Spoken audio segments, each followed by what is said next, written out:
Request His Excellency, Mr. Antonio Costa, President of the European Council, to give his remarks to the media. Prime Minister Narendra Modi, my dear friend, dear Ursula, ministers, dear Kaya and Maros, good afternoon. Thank you, dear Prime Minister Modi, for welcoming us on this special occasion.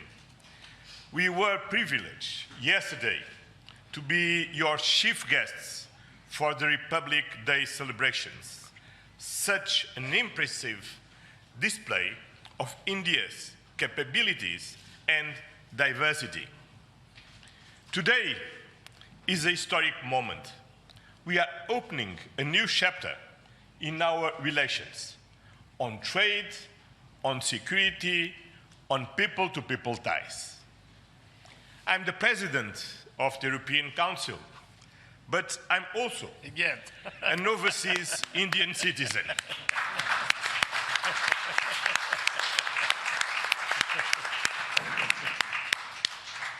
Then, as you can imagine, for me, it has a special meaning.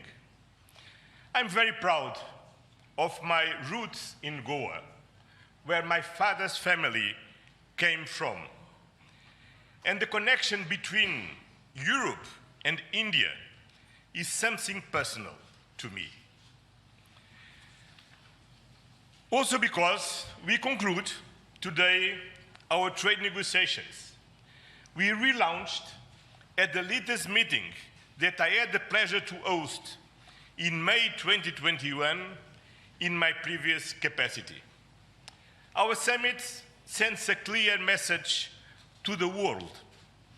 At a time when the global order is being fundamentally reshaped, the European Union and India stand together as a strategic and reliable partners. Today, we are taking our partnership to the next level. As the two largest democracies in the world, we are working hand in hand to deliver concrete benefits for our citizens and to shape a resilient global order that underpins peace and stability, economic growth, and sustainable development. I would like to share three messages. First, the European Union and India must work together towards our shared prosperity and security. India is the world's fastest growing major economy. Trade has flowed between our two continents for centuries. And trade is a crucial geopolitical stabilizer and the fundamental source of economic growth. Trade agreements reinforce rules-based economic order and promote shared prosperity. That's why today's free trade agreement is of historic importance. One of the most ambitious agreements ever concluded, creating a market of 2 billion people. In a multipolar world, the European Union and India are working together to grow spheres of shared prosperity. But prosperity does not exist without security. Strengthen our cooperation to better protect our citizens and our shared interests. Working together to counter the full range of security threats we face in the Indo-Pacific, in Europe, and around the world, reaching a new level of strategic trust between us. That is the significance of our agreement on a security and defense partnership.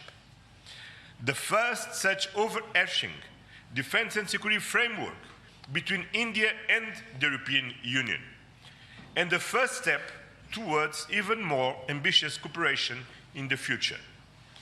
This brings me to my second message.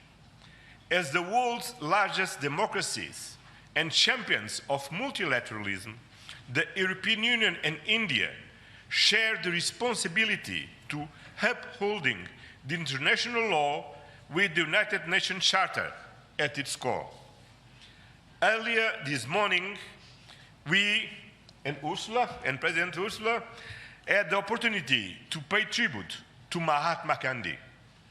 And I reflected upon his words, which still hold true today, and I quoted, "Peace will not come out of a clash of arms, but out of justice lived and done by unarmed nations in the face of odds." Our summit reaffirmed our commitment to supporting efforts towards a comprehensive, just and lasting peace in Ukraine, one that fully respects Ukraine's independence, sovereignty, and territorial integrity. This is a key moment. We are supporting all efforts to reach a just and sustainable peace.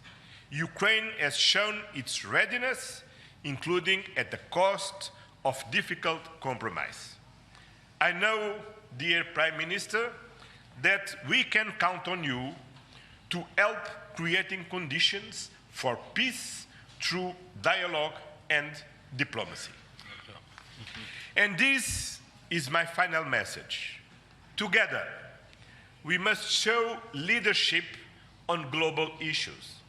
Cooperation between the European Union and India will help shape a more balanced, resilient, and inclusive global order. Just two examples.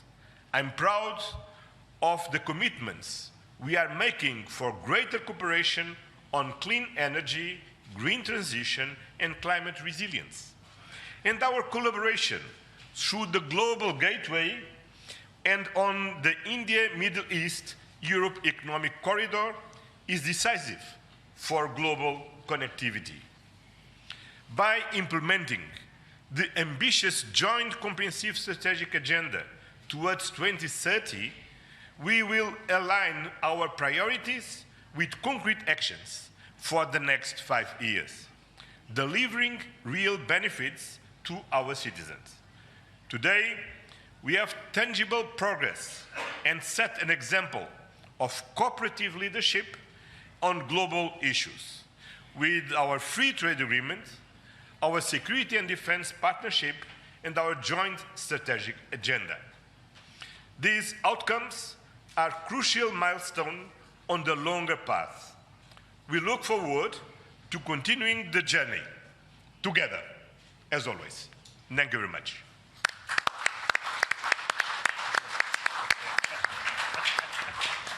Thank you, sir.